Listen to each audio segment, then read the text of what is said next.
We are going on a trip to an unknown place. And in order to get to that destination, we need to know the way. The Gnostic methods that have been passed down to us by teachers across time will be our guide to reach that place. But it's important to understand that every step of that journey, we have to take with our own feet. The Gnostic work requires effort on the individual's part. As much as a teacher or a scripture can give us instructions, we have to be making that effort on our own in order to reach the goal. And for that reason, it's important to always reflect on our purpose for being here. Why are we studying Gnosis? What are we hoping to achieve?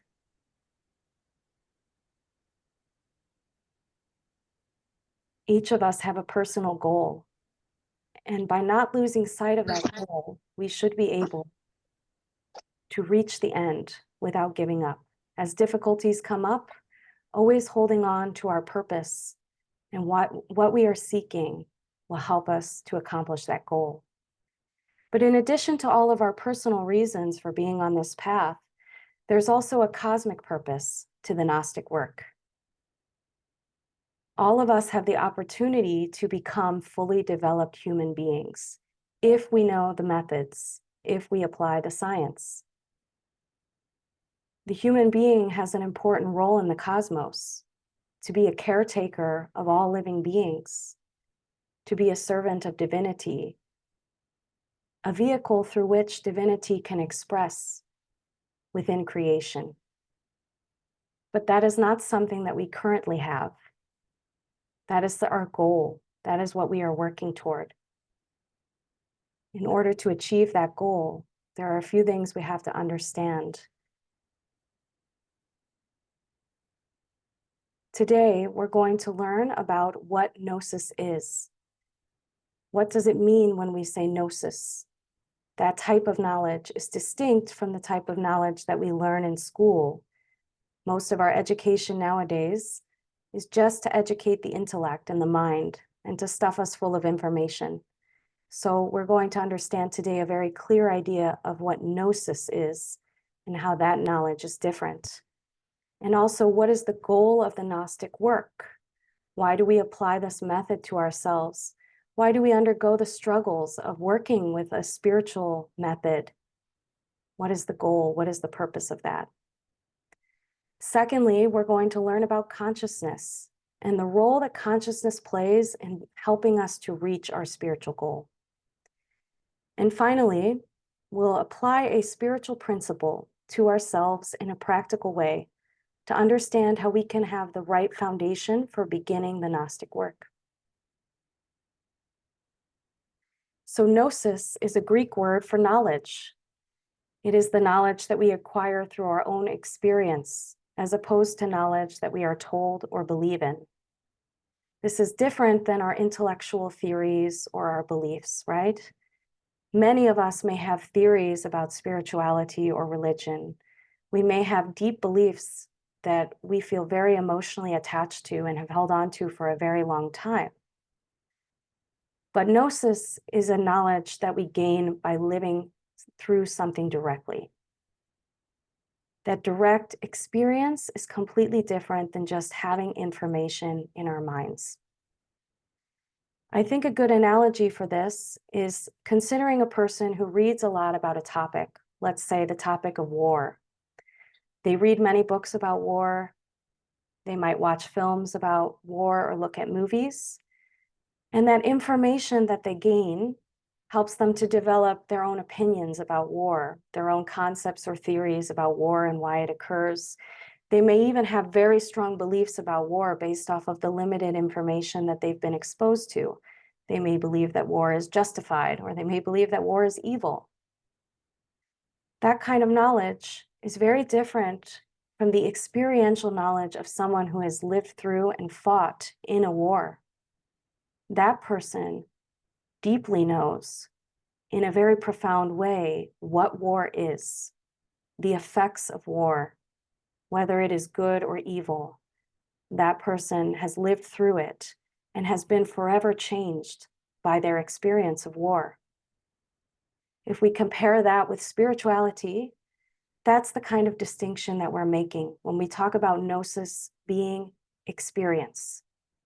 You can read many, many books about spirituality nowadays. They're abundant. You can watch YouTube documentaries, and you can develop many complicated theories about how you think the universe is, what you believe God is. You may even have beliefs that you've been taught from an early age in your religion that you hold on to very tightly, that you really believe in your heart are true. But when you actually live through a spiritual experience, connecting with divinity, experiencing that directly, it transforms you entirely. That type of experience can change your life forever. That type of experience is Gnosis. In the same way, even our mundane experience of life can be transformed into a spiritual experience of life if we learn how to awaken our consciousness, to really experience directly and with the full intensity of our being, our day-to-day existence.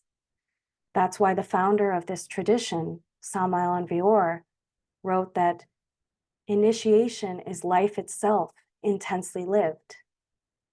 The spiritual initiation, the beginning of the spiritual work, is occurring within our own life. But we have to live our life not in a theoretical way, not just filled with beliefs, but really consciously, directly experiencing our life and observing what is really happening in our lives. Really looking at who we are, our behavior in life.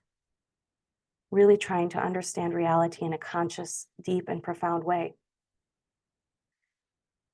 In order to achieve that kind of conscious awakening, in order to learn the methods by which we can experience life in that profoundly different way of perception, we have this tradition, the Gnostic tradition, which embodies the core wisdom or knowledge of humanity. This is a spiritual tradition that's been preserved for thousands of years. It's come through all of the mystical branches of religion. It's come from ancient Egypt and the Greek mysteries, Roman mythology, the Rosicrucians. Many esoteric groups have preserved this knowledge and the techniques needed in order to awaken our consciousness and develop the full potential of a human being. We remember that the goal of the Gnostic work is to develop the full potential of our soul, to become a true human being with power over nature and with the ability to serve God in a virtuous way.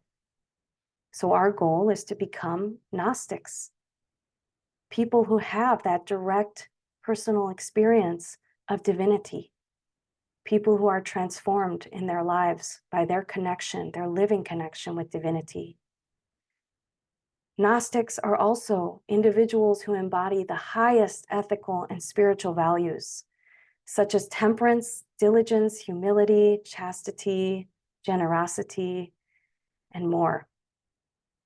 When we think about our goal, are we aligned with this idea of a Gnostic? Are we merely seeking experiences or entertainment or curiosity?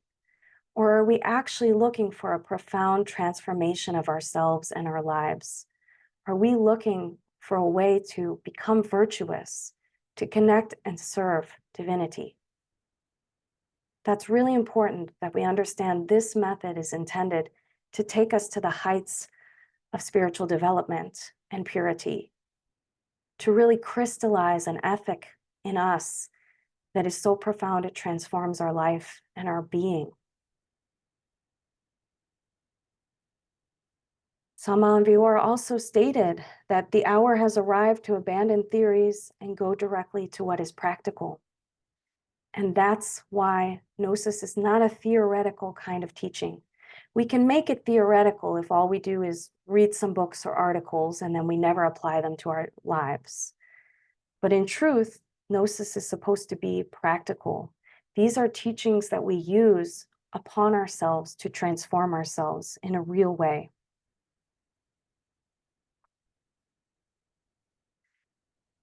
We need to use consciousness in order to practically apply the teachings of Gnosis to ourselves. Consciousness is awareness, perception of our life and ourselves, our inner states and our external environments, perception of what we're doing. One definition of consciousness is an alert cognitive state in which you are aware of yourself and your conditions. Now, most of us have some degree of consciousness, right? We're awake right now, we're listening to this talk. But how conscious are we really? Do we have periods of our life or periods throughout the day where we zone out or we become totally distracted for several hours, and then we look back and we realize we were not conscious of what we were doing? In fact, we can't even really remember much of what we were doing. We need to work with consciousness and try to strengthen that muscle to perceive, to really be aware of what we are doing in the moment. And the reason we need consciousness for Gnostic work is because that conscious perception is what allows us to obtain experiential knowledge. We want gnosis of ourselves. So that means we need to be conscious of ourselves. What am I thinking, feeling, doing, saying? We need gnosis of our life. So we need to be conscious of every situation that we are in. The more conscious you are, the more information that you can receive from that experience. And that's why working with strengthening your consciousness, really paying attention to yourself and to your environment throughout the day, is a foundation for developing gnosis. In addition, our quality of consciousness, our level of consciousness, will determine our trajectory on the line of being. You can see here in this graphic that there are two lines. The horizontal line of life is all of our mundane activities. We're born, we grow up through adolescence, through adulthood, and we age and we die. That horizontal line of life, all of us are pretty aware of. We're focused on making it through, meeting our needs, reaching our material goals on the line of life. But are we very aware that there is a second line, a line of being that intersects the line of life at every moment? In this present moment, not only are you living on that horizontal line of life, but you're also existing somewhere on this vertical line of being. Higher states of being are elevated states of consciousness, pure states of consciousness. When you live in a virtuous way, when your character is integrated and connected with divinity, you can ascend to those higher states of being. You can live in a heavenly state. Even if you're here on earth, you can be surrounded by positive situations, positive people. You can radically improve your circumstances by elevating yourself on the line of being. However, the reverse is also true. If you perform harmful actions, if you are always thinking negative thoughts, if you find yourself confronted by lots and lots of problems, then you can be living in a lower level of being. We call these hell realms. And even here on earth, many people are living in hell and suffering terribly. Even if someone has a lot of material wealth, we could say that if they have a very low level of being, if they behave in a degenerated manner, if they are dominated by their passions and desires, they could experience states of hell because they will not be happy. They will be always continually torn by negative states of existence. One thing I want to note is that we may have some mystical experiences from time to time. We may be able to astral project or really gain a valuable insight in meditation, and that is all good. But our goal with the Gnostic work is not just to collect those kinds of experiences, but really to radically change who we are so that we are permanently living in those higher states of being. Currently, if we have an experience now and then, we're like spiritual tourists. We go up to heaven for an evening, and then we come back and we're faced with the same problems. We're still caught up in our own desires and negativity and egotism from day to day. Well, that shows us that we have not fully integrated that kind of Gnostic advancement that we're looking for. We want to really be changing as people and using consciousness and spiritual teachings to transform ourselves so that we are continually rising up on the line of being. This means that we need to use spiritual teachings in a very practical way. You may have noticed that many spiritual teachings come to us in the form of mysteries. They come as parables, myths, koans, or even arcana in the case of the tarot. We might ask ourselves, why are the spiritual teachers always giving us so many symbols? Why don't they just teach us in a very direct way, write out a couple of sentences clearly in English so that we can understand? And that's because the teachings that we receive are developed for our consciousness. A symbol like this Arcanum 1, the magician, can encompass far, far more knowledge than a couple of sentences written on a page. However, that knowledge can only be accessed with our consciousness. And that's why working with consciousness and really trying to understand what something means and then applying it in our daily life is the first step of entering into the spiritual mysteries. The spiritually initiated people had to begin by transforming themselves first, developing ethical purity. Not just by reading a lot of books, but really undergoing a psychological training in order to become ready to receive these types of mysteries.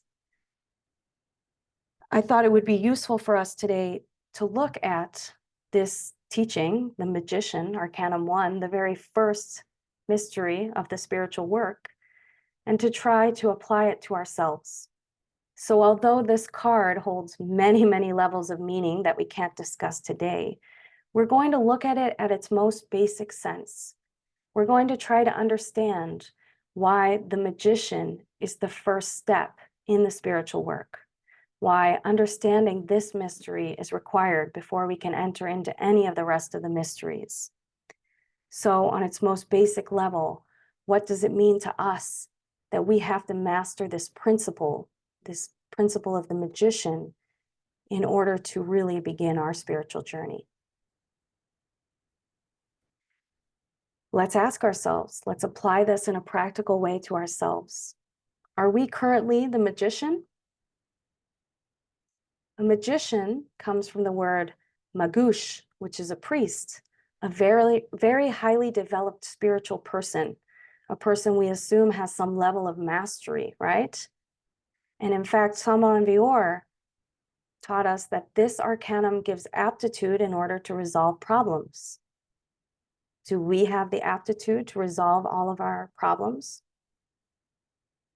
Sama Vior also said it grants power as much for awakening as for dominating passions in the physical world.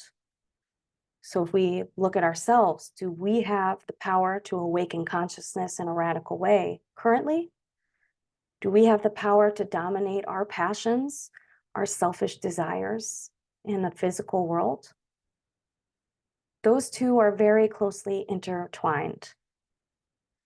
By learning how to dominate our desires, by learning how to transform ourselves from an egotistical and selfish person into a virtuous and selfless person with all of those great qualities that we spoke about earlier that Gnostics possess, we will awaken consciousness. And also, conversely, by awakening consciousness, by being more aware of ourselves and our behaviors throughout the day, we will also gain the knowledge, the insight, and the comprehension of ourselves currently that will help us to learn how to dominate our passions, how to change. Let's look at 3 qualities of the magician and see how these apply to ourselves. Firstly, the magician has knowledge of real reality, objective reality. All of us think that we perceive reality, but do we really perceive reality clearly? Are we actually seeing what's really there? You can think as an example of a time you might have met someone and from your first impression had a bad opinion of them, believed that they were a certain way. But then later on, as you got to know that person, you realized that your opinion of them in the beginning had been completely wrong. This happens to us all the time, and we should realize that this is evidence that we did not perceive reality, right? The first time we met that person, we thought we knew them. We thought we had a sense of who they were. But over time, we discovered that we had been wrong. We can't trust that our perception is accurate. In our current state of being, because of our sleeping consciousness, we're not really perceiving reality. And so we're not like the magician in the sense that we have already the knowledge we need in order to pursue spiritual development. We need to begin by just truly deeply reflecting on ourselves and observing ourselves and our situations throughout the day in order to gain that type of insight and knowledge that will help us to change. For most of us, we see reality upside down. Most of us believe that the real me is this terrestrial personality, my name, my job, my race, my social status, my appearance. We're very attached to these things, and we spend lots of time and energy on trying to take care of the concerns and problems and desires of that terrestrial personality. When it comes to the soul, obviously we consider it's important because we're in this type of study, but our actions and our use of energy and time shows that we don't really believe it is the most valuable part of our life. In most cases, we're spending 90% of our time and energy or more investing in the terrestrial self, and very little time, just whatever time is left, to develop our soul. Again, this shows that we have a fundamental misperception of reality, because in the cosmic scheme of things, the terrestrial self is a very temporary state. We're only going to be this person for a very short time. But the soul is very, very important. Developing the soul is what will determine all the rest of our existences and where we will go after death. The soul is the reality. The soul is our connection with God. Without God, we cannot live a single minute, and yet we never remember God. We're always distracted by our desires in the physical world. Another quality of the magician is that he is a master of himself or herself. Are we masters of ourselves? Well, we might think we have a lot of self-control or insight, but in reality, most of the time, we find that we are consumed by negative states. We have a lot of problems and we get upset about things. We take for granted that our feeling is correct, is accurate. I should be angry, I'm justified. I should feel proud, I did a great thing. Instead of questioning these types of states, we just accept them. And that shows that we're kind of asleep because we don't have insight into the harm that those states cause for us and for others. In the same way, we have a lot of desire, a lot of selfish desire. We spend a lot of time serving that desire. In a way, we're slaves to our desires, and we don't have the freedom to truly choose a virtuous goal and the willpower to follow through and achieve it. Eliphas Levi said that the magus is a microprosopis. He's a master of his own little world. So the first step we need to take if we want to enter into the spiritual work is to become a master of ourselves, to learn how to confront those negative states and really understand them and where they come from. And that will give us the power to choose how to respond. This is not just to put a false positivity over the negative state and to repress it, but really to sit with it, to meditate on it, to reflect and understand where that comes from, and also to see the effects of that type of negative state or that type of desire. And then through that comprehension to choose a different way. Finally, the magician has power over circumstances. Well, for most of us, we feel that we are victims of our circumstances. Everything in life just seems to happen to us. And as much as we try to fight against the circumstances, we often feel that we don't have much power or much control. We're just trying to react and react and react to the next problem that comes to us in life. In this state, it's very hard to gain a spiritual development because we don't feel that we really have power, and we're always trying to confront problems.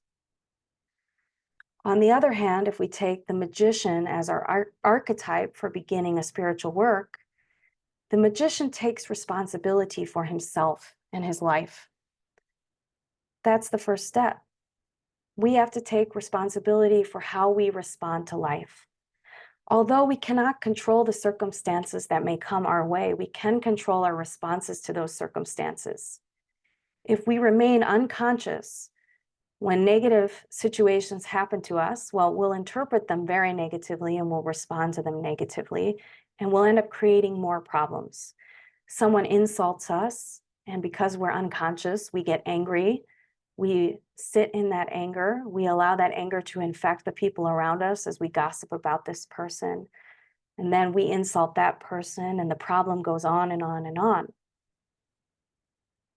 A magician, on the other hand, may be insulted, may be hurt by that insult, but can understand that he needs to choose a wise way to respond, a loving and virtuous way to respond, regardless of what the circumstance is. And through that method, he can begin to change his circumstances.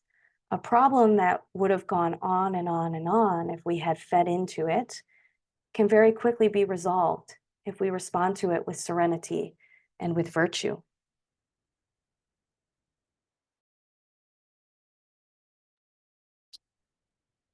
So, how can we apply this in practice to ourselves? I find that this quote from Dion Fortune is very practical. It's a really good way of looking at how we take our current situation in life and we try to become a magician. We try to be conscious of our life and to redirect our attitude towards life. If this is the first step we need to take to engage in real spiritual transformation, then we need to perform this on ourselves. Dion Fortune says about the initiate, who is a beginner magician, knowing the power of concentrated thought, the initiate makes use of it in all the problems of life. His method, however, is not that of direct attack in which he wills the change of the unpleasant condition, but is directed to bring about certain changes in his own consciousness. For he knows that it is his own temperament which is the real instrument of karma. It is only through those factors in his own nature which react that karma can affect him. He knows that certain conditions come to him in order that they may provoke certain reactions in his own nature. And according to his handling of these reactions will be his karma, even in this present life. So what Dion Fortune is saying here is that the magician is not just trying to go out and externally control unpleasant situations. He's not trying to control other people and force them to do what he wants. Rather, the magic performed by this magician is by transforming his own consciousness, knowing that making changes within his own temperament and his reactions to life is what will produce external changes later on. Karma is cause and effect. If we produce causes that are positive, that are virtuous, the effect is that positive things will begin to occur. Now, we can't expect immediate results, but we will see these kinds of changes over time. In order to illustrate this in a very practical way, I'll use an example from my own life. Many years ago, when I was first trying to apply this teaching to myself. At that time, I was working in a restaurant. I really hated the job, and I was very unhappy with my situation in life. I began studying these Gnostic methods, and I decided that I would try to apply them in a practical way to myself. How can I make a change in myself to transform a negative quality or an egotistical desire and make that into something virtuous? How can I use my own willpower to make a transformation in myself? I was working in many areas of my life, but I'm going to pick the example of the restaurant just to make it very concrete and clear how I applied this teaching. In this restaurant, many of the people had a negative attitude, like myself, and didn't really want to work there. And so many of us were very focused on just making our own money, taking care of our own tasks, and not really supporting the whole team. One thing that was an expectation at the job is that when we had some downtime at work, we would help out other team members with some of their tasks. But no one ever did this. Everyone took for granted that no one was going to do this task that we were supposed to do of helping each other out. And I myself was guilty of that. I went into work with a really lazy attitude of not wanting to do anything more than the bare minimum of what I had to do to get through the day. But taking this teaching, this Gnostic teaching, and recognizing as I observed myself and paid attention to myself at work that I was being really lazy and negative all the time and not living in a virtuous way, not even trying to help people in the most simplest way, I thought, this is a really good place for me to just try to make a small change in myself. Let me take that laziness and selfishness and try to just transform it into a little bit more diligence, a little bit more helpfulness for others. One way that I did this was that in the dining room, servers would always stack plates and plates, tons of dirty dishes. And we were supposed to be bringing these back to the kitchen. When you had some downtime, you would help the other servers by bringing their dirty dishes back to the kitchen. No one ever did this. And so one day I thought, well, I'll put this in practice. If I'm really going to overcome this lazy tendency, one way that I can be diligent and help people, even though it's such a small way to do it, is just carrying these stacks of dishes back. And so every day I would go and I would take the stacks of dishes back to the kitchen. Only after about 2 or 3 weeks, other servers noticed that I had changed my behavior and that I was doing this.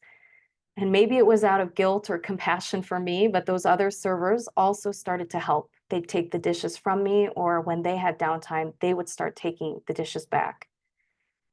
This changed the dynamic of our workplace. It didn't become a perfect workplace, but people definitely had more feelings of gratitude towards each other. There was a shift in culture where people had an attitude of wanting to help each other a little more. And definitely people respected me a little more and got along better with me because they knew that I was working hard and trying to go above and beyond what the bare minimum expectation of the job was. Not just by taking back the dishes, but I think that's one clear example. In addition to this change that I experienced at my workplace, I also experienced a change in myself. I had more energy. I had more positivity about the job, even though it was still difficult, but I didn't dread it in the same way. I felt much more connected to my coworkers. And so this small change within myself really did change the conditions around me. Furthermore, a couple of months later, I got an amazing job offer and was able to change careers. And I really do attribute it to these small changes that I was making through the Gnostic work. So I took a spiritual principle. I applied it directly to myself in a conscious way through willpower, through paying attention to myself and how I behaved in my life. And through that kind of very real and authentic transformation in myself, changes came about in my circumstances. You can say that I rose up one notch on that level of being. And so all of my circumstances around me also were improved by that. And people around me were also benefited by that. Even though this is such a simple example, I hope that everyone will start where they're at. Start with the conditions you have around you. Our karma, our circumstances are our first initiation. If we can transform our current level of being, we can change everything. And as we transform ourselves internally, our conscious perception of life also changes. We receive a lot more knowledge, a lot more gnosis. And the quality of that knowledge that we receive is much more profound and insightful. Over time, you'll be able to really experience a shift in your whole understanding of reality. But it begins by actually changing in ourselves. This is not a performance. No one else needs to know that you were doing this. I didn't tell everyone at work, oh, I'm going to start trying to be diligent. You do it for yourself and you do it for divinity. You apply these teachings in a practical way to yourself and you make a change. And that's what produces the effect. To conclude, I'll share one more quote. This quote is about being a magician, because as I just described, being a magician happens with every action we take in life. Even internal actions, even changing our inner attitudes, is a work of magic, because we are working with our energy, our mental energy, our emotional energy, our physical energy, and we're using it consciously to produce a change. That's magic. So, with this final quote, I hope we'll reflect on it. A magus is simply a man who has a detailed and intimate understanding of mankind and of nature, and of the continuous ebb and flow that unites them through the medium of men's thoughts, feelings, and acts. A genuine magus takes care to use only what is pure, noble, and divine in his work, because he knows that every word or gesture, as well as every thought or emotion, every act is magical. Whatever helps someone to progress along the path of perfection, whatever brings man closer to God, is white magic, whereas all that holds man back in his quest for perfection, whatever comes between him and the divine source, is black magic. Whether it be conscious or unconscious, that is what it is.